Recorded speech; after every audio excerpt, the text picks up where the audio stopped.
Hello dear students, welcome in science class. In previous session we have discussed about the nutrition, various types of nutrition, autotrophic and heterotrophic, and in last video I have discussed the respiration, types of respiration, aerobic and anaerobic, and the different pathways in which the glucose get oxidized. Okay, now we will start with the exchange of gases in plants. Now, how the exchange of gases takes place in plants? Students, in plants, roots, stems, and leaves, all these parts are involved in exchange of gases. Now, how these all parts are involved in gaseous exchange? As in the nutrition we have studied in leaves, there are tiny pores called stomata. Okay, stomata, that are the tiny pores guarded by the guard cell that we have studied. Okay, now these stomata are responsible for gaseous exchange. Gaseous exchange by the process of diffusion. What is diffusion? Movement of particles from higher concentration to lower concentration. Now, the direction of diffusion depends upon environmental conditions,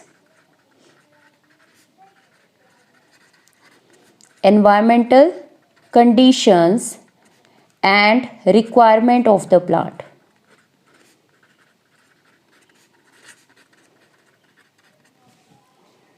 Now to understand this, students, in plants, two processes are simultaneously going on.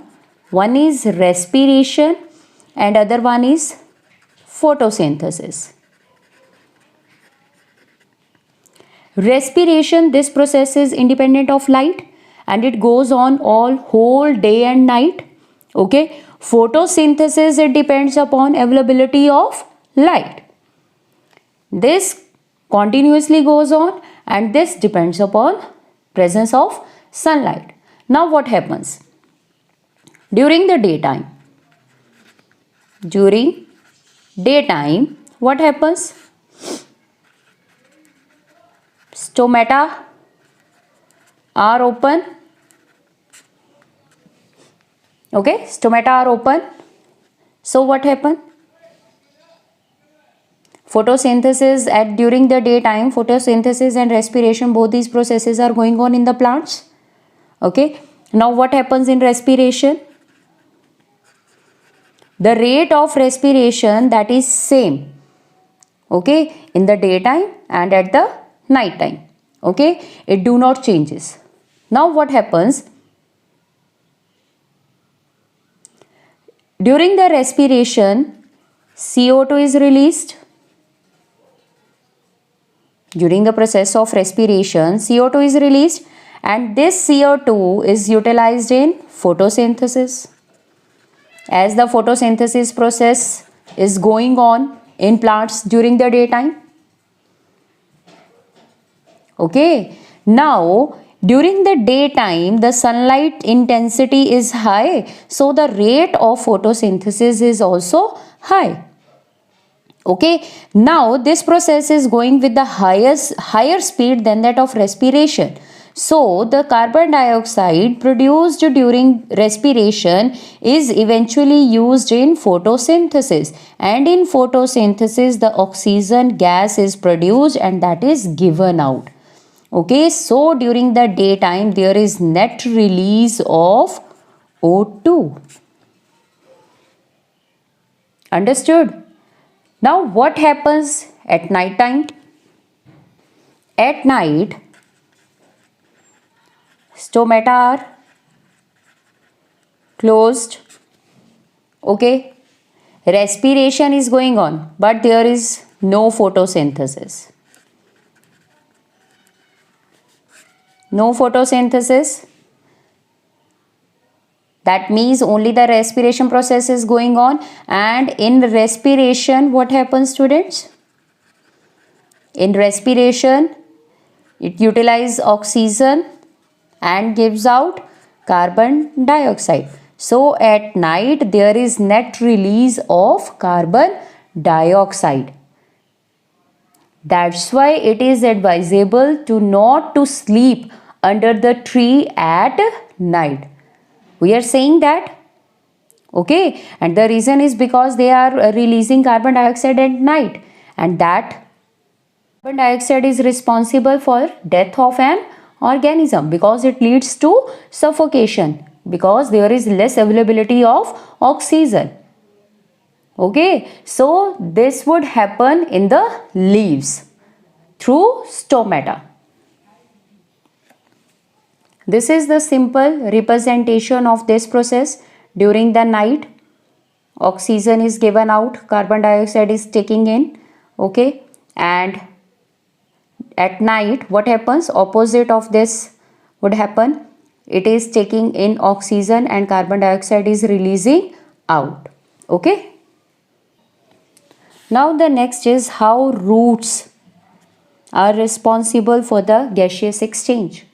Okay, in roots, as we all know, there are root hair that increases the surface area and helps in the gaseous exchange.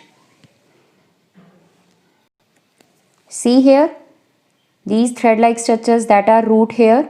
Okay, in the soil particles there are the air spaces, okay, from where they get oxygen by the process of diffusion and transport to all the parts.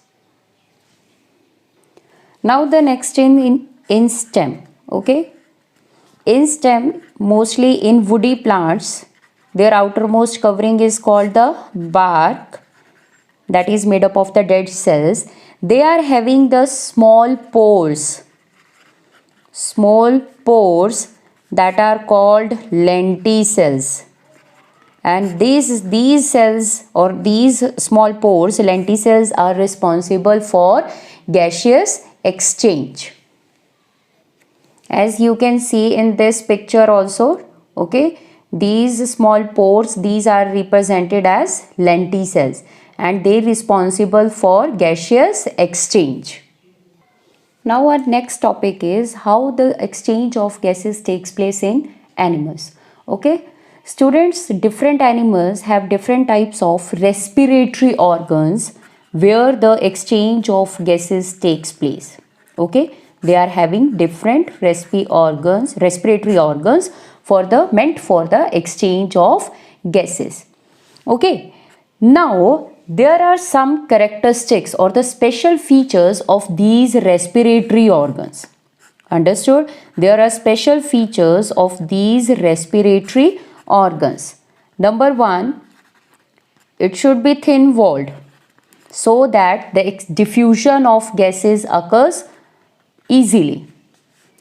Next, moist to speed up diffusion. The surface should be moist to speed up the process of diffusion. Third, they should have large surface area. Next, there should be rich supply of blood, or they should be richly supplied with blood vessels. These are the features of the respiratory organs that is common for all the animals or for all the animals' respiratory organs. Okay. Now first we will study about the aquatic animals, how the exchange of gases takes place in them. As students, as we all know that aquatic animals, they take oxygen that is dissolved in water. Okay, dissolved in water. And aquatic animals, they are having gills for the exchange of gases. Now what happens in aquatic animals?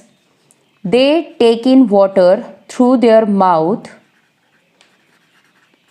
and then passed this water that is having dissolved oxygen through the gills. Okay, they take in water through their mouth and pass it to the gills, where they take oxygen and send to different parts of the body and releases carbon dioxide outside along with the water. Here is the picture of the gills, okay, a fish showing the presence of gills. These are the gills covered with the flap-like structure that is called the operculum. Okay, they take in water through mouth and pass it to the gills. In the gills, there will be the exchange of gases takes place, and carbon dioxide along with the water removes out. In the gills, there are these thin fiber-like structure that are called the gill filaments, and these are the blood vessels. Means when the water comes here, these blood vessels or blood takes up oxygen, and veins, arteries takes up oxygen and veins gives carbon dioxide. Okay, and this carbon dioxide removes out. This is how the exchange of gases takes place in aquatic animals. Now students, in water, the amount of dissolved oxygen is less than amount of oxygen in air. Okay, the amount of dissolved oxygen in water is less than the amount of oxygen in air, so that the breathing rate of aquatic animals is faster than that of terrestrial animals. Okay, understood this? I am repeating it again. In water, the amount of dissolved oxygen is less than amount of oxygen present in air, so that the breathing rate of fishes and aquatic animals, breathing rate of aquatic animals faster than terrestrial animals. Okay, this is the main point. This question may be asked, what is the reason? What kind of advantage the terrestrial animals are having over the aquatic animals? Okay, in aquatic animals the amount of oxygen is less, so they have to breathe in. Breathe in means intake of oxygen and exhale of carbon dioxide. This rate means speed of the breathing process is faster than that of terrestrial animals. Now we will study about the exchange of gases in terrestrial organisms, or what kind of respiratory organs they are having. Okay, different animals, they are having different respiratory surfaces where the exchange of gases can takes place. Okay, few examples are here we will discuss. For example, in amoeba, planaria, their respiratory surface is cell membrane. Okay, as they are unicellular organisms. Earthworm, leech, they in which the exchange of gases takes place through their moist skin, that is called the cutaneous respiration. Cutaneous refers to the skin. Aquatic animals, gills are there. Frog, that are amphibians. We have studied in 8th standard also, they are having moist skin and lungs. In 9th standard also we have studied. Insects, grasshopper, mosquitoes, houseflies, various examples are there. They are having spiracles and air tubes. And in the terrestrial animals, mainly reptiles, aves and human beings and other animals also, they are having lungs for the exchange of gases, respiratory organ. Okay. So students, in this way we have done how the exchange of gases takes place in different plants and animals. Next we will start with human respiratory system or human respiration. Okay.